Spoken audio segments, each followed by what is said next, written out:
One day, Jesus is coming. You may be at church.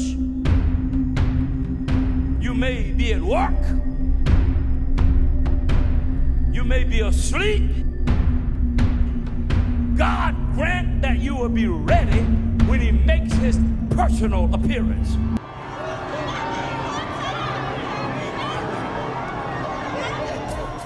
And now Maverick presents the Indie Scene. What's up, groovy people? It's your girl, Simply Tiffany Soul. You're watching another edition of Mavericks, the Indie Scene, where we give you your movies your way. And on today's show, I have the amazing creators of Sunday Morning Rapture. Are y'all ready? Hey, Solo Wade. I hear you got baptized over at Hopewell last Sunday, man. Is that true? Yes, sir. I also said to Papa Sheals about the rapture and going to heaven. And I told my mother I want to go to heaven when I die and not to go to hell. I want to be with Jesus, just like we learned in Sunday school. Really? I have with me Dr. William Sheals, the executive producer and director, and Eric, let me say it, I'm gonna say it right. Ayala. Bishop Sheals Ayala. I'm gonna use that in my next. I know, right? I'm gonna use it in my next script for real. Who was the screenwriter? How are you gentlemen doing today? Just wonderful, thank you. You look amazing. Well, thank you, Tiffany. You're welcome. Thank you for joining our Maverick family. It's really, right. I know, right? We are really geeked about having you as part of the family. Because Maverick they're really interested in setting their footprint here in Atlanta with inspirational and gospel films. Yes. And nothing better to start us on our way than Sunday Morning Rapture. Absolutely. So I'm going to start with you, Bishop. Mm-hmm. Tell me just a little bit, or our viewers, a little bit about the movie, and how did you come up with the title Sunday Morning Rapture? Well, this is probably the first, and Eric, I believe it is the first movie that was produced by God and written by God because it was inspired by a sermon. The sermon I preached was entitled Sunday Morning Rapture. Word of God should appear on a Sunday morning. The second coming occurs on a Sunday morning. There's no good time for those who are not saved. It's a great time for those who are saved any day, any time.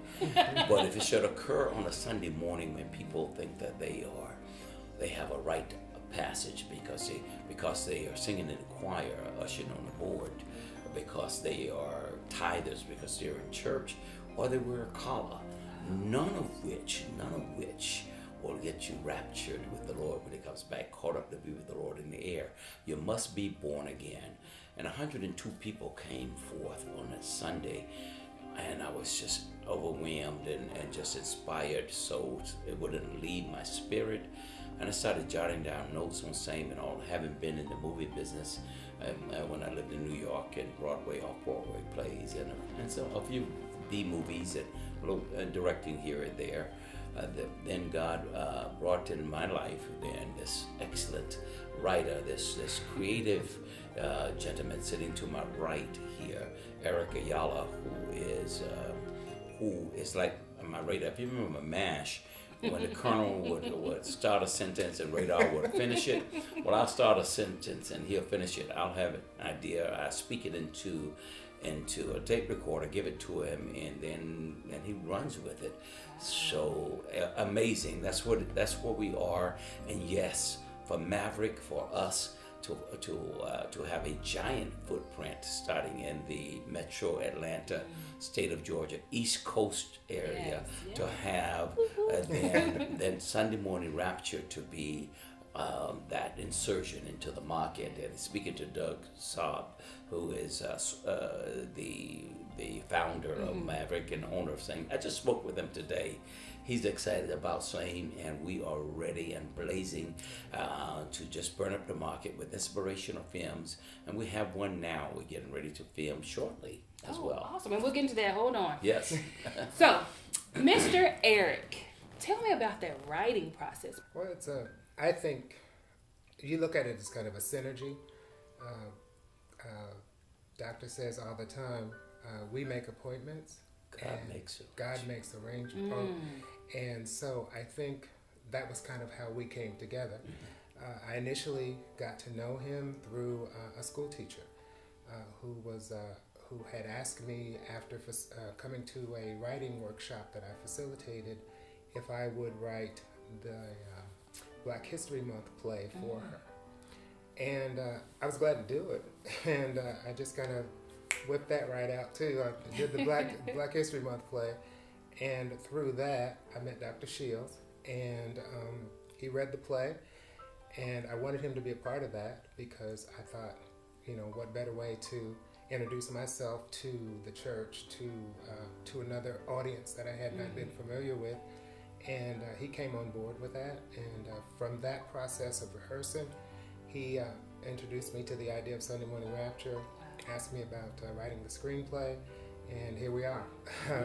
He started telling me about what he wanted to do with the screenplay, his ideas about the screenplay, the storyline, and I'm grateful that he, you know, of all the people that he must know, I kept saying that over and over, of all the people that he must know, of all the writers he's come in contact with over the years in his career, that here I come along and a virtual nobody, and he's asked me to put pen to paper and create this story with him.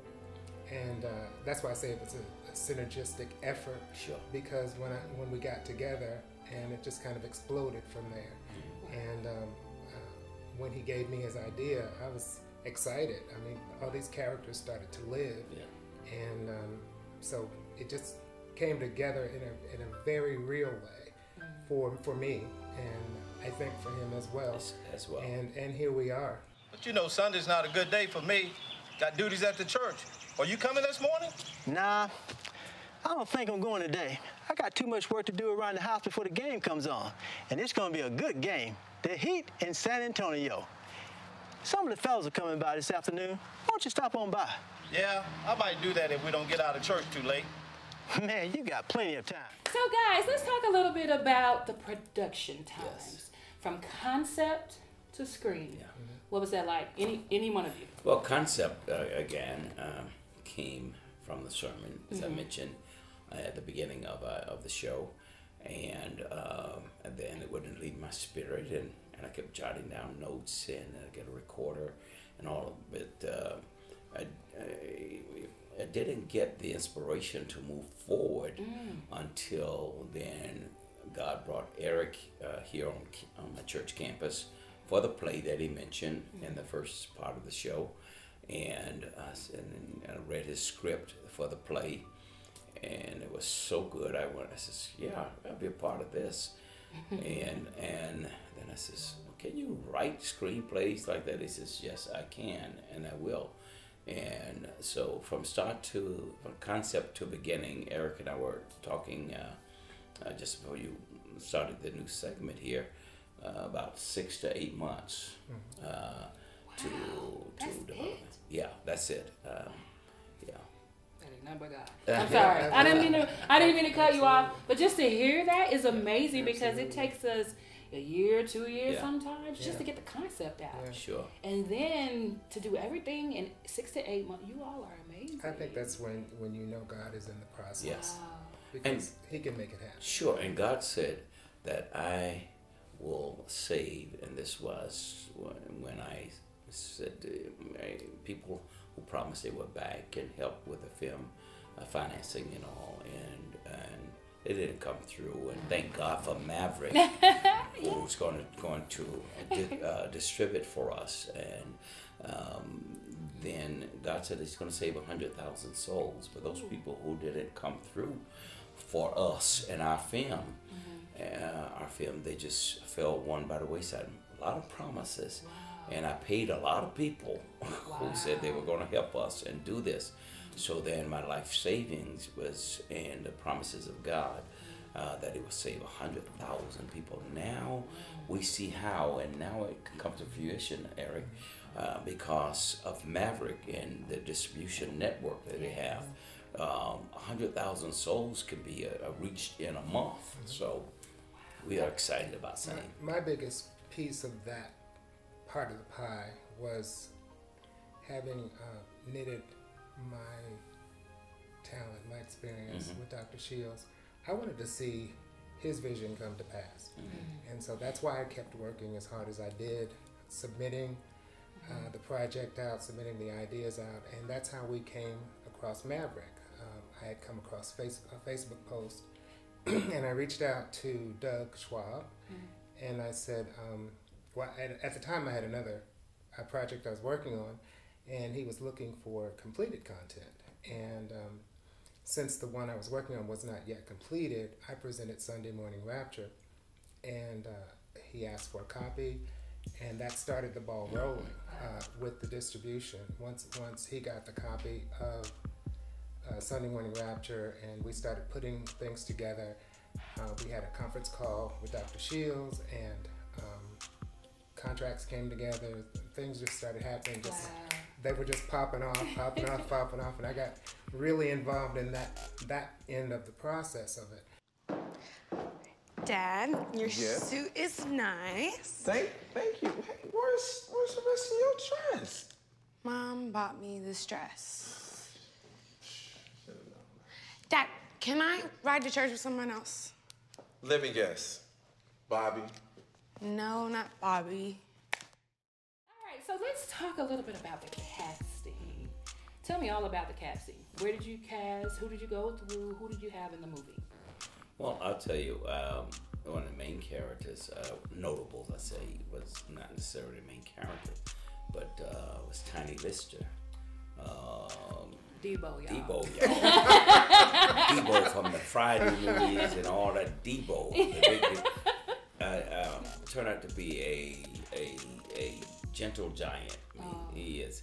And of course, he and his family live out in L.A., and that was kind of challenging because I had to fly he and his wife and daughter from LA here and to keep them housed and all for the filming.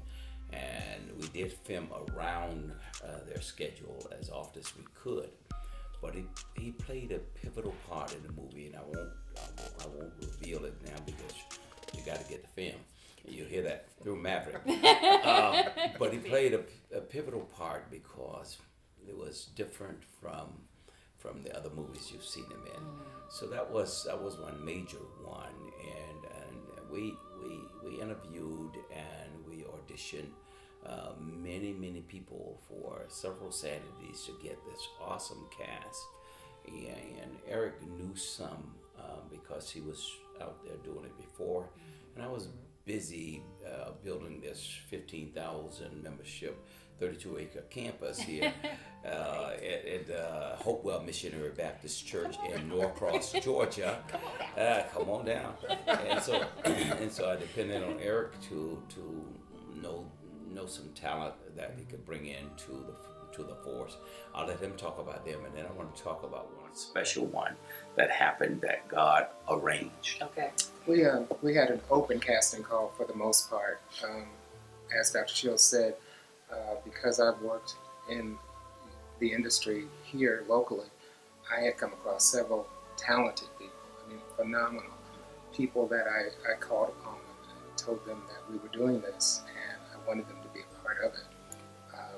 Several of the actors that I've worked with on other projects, and they came down and they were cast in the movie in various roles, and helped to breathe life into the project. Because when it's on the page, it's one thing, but when the character actually comes to life, it's a totally different experience. When you can hear and see your words coming out of an actor's mouth, and it's believable. Don't you care about your soul?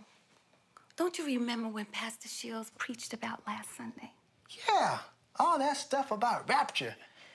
I just couldn't get into that. It scared me too much. You should be scared, Riley. Hell is a real place, and I don't want you to go there. Don't you start with me, Katrina. Riley Kilgore.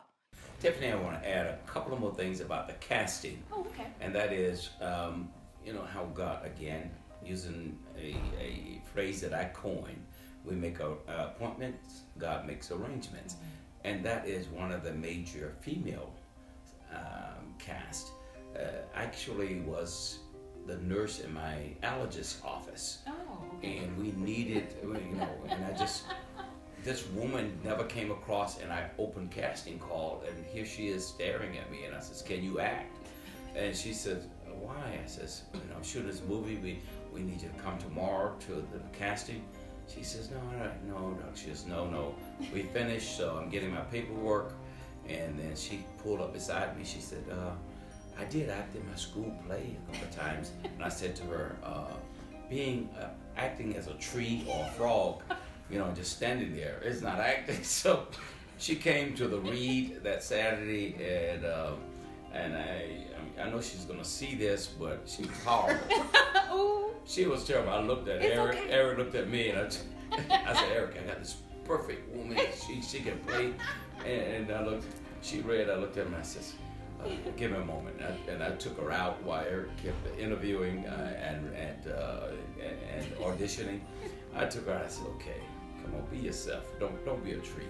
But anyway, oh my goodness. It came over, and then this little. You evolved, baby. Oh, she did. She nailed the role. She nailed the role. But there was this little Asian kid, about 8 years old, and he auditioned, and I just asked after I says, "Can you cry on cue?" And he says, "Yes, I can." And tears started rolling. And then I said, "Stop crying." And he stopped. I said, "Be joyful." He was joyful. I said, "Cry."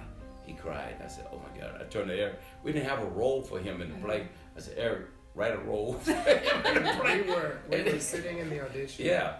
And he came into the audition, and when Dr. Sheals leaned over and said, he needs to be in this project. And since there was no specific role already set, as we were auditioning and more people were coming in, this is a kind of an example of how God works. Because a scene started to be created while we were sitting there. And we saw Brandon, and then we saw another actor, Caleb Callahan. And when he came in, the inspiration hit that we would do a blended family with Caleb and with Brandon and with Libby. How long you been there, buddy? Mommy, are you sad that I'm here? No, baby. No. Mommy loves you. I wouldn't trade you for anything in the world, honey. I'm just sad. Gentlemen. Yes. I know I'm trying to keep you all night because I just love your company. Thank but you. I promise you this is my last question. Okay. Well, not really a question. It's more of a statement on your part. Right. I want you to look in that camera and just give filmmakers or even people who want to do an inspirational film, give them some words of wisdom. I would just say never take no for an answer. If you know you have a passion for something that God has put in your heart, just keep going and keep pushing. If it gets hard, you have to wear a lot of hats. Sometimes you have to do a lot of crying, you have to do a lot of praying, but eventually the vision will come to pass. Though it tarry, you gotta wait for it. And you will find that God brings people into your life like Dr. Sheals, thank God for him. And it brings people into your life like Maverick and Doug Schwab and that group. Thank God for them, because without them, there would be no me going to the next level. And you have to find those people in your life and in your career and in your path that will propel you to the next level. And they're there because if God called you to it, as Pastor said, he'll bring you through it. Words of inspiration to those of you who are filmmakers, independent filmmakers, those of you whom God has given a vision for a film or a project that you want to present to the public and it's inspirational. If you believe God gave it to you, then you have to take it and take it to the next level and have this spirit about you, that there's nothing that you and God cannot accomplish together. There are 3 words that I used, actually even today in a staff meeting, and that is faith, focus, and finish. If you got faith and you believe that God has given it to you, then you must focus on the project, focus on the film, focus on the vision, and then you got to finish it. It will never get to the finish line. It will never get to a Maverick for distribution until you have done your very best in pouring yourself into it. If God gave you the inspiration, then God will make sure that it comes to fruition. And another word of inspiration on a spiritual note, in Exodus chapter 14, when God led the children of Israel out of bondage after 400 years, they were in Egypt, at slavery in Egypt, he led them to the Red Sea. Their backs were up against the Red Sea. Pharaoh bearing down on them, he thought he had them trapped. You know why? Because he believed he had all of the weaponry. He had 600 chariots, 600 captains and men bearing down, and thought that he had 1 million to 300 million children of Israel trapped. But if God bring you to it, he'll bring you through it. And so then God opened the Red Sea. You know the rest of the story. He drowned the entire army of Pharaoh, including Pharaoh. Why? Because God got glory out of it, and he delivered his children through it. So it was intentional. God intentionally led them there. God intentionally hardened the heart of Pharaoh to follow them there into the Red Sea. God intentionally defeated the enemy. Romans 8:28, and we know that all things work together for the good of them that love the Lord, for those who are called according to his purpose. So you do what God told you to do, and depend on God to bring it to fruition. This film is only available with Maverick Entertainment.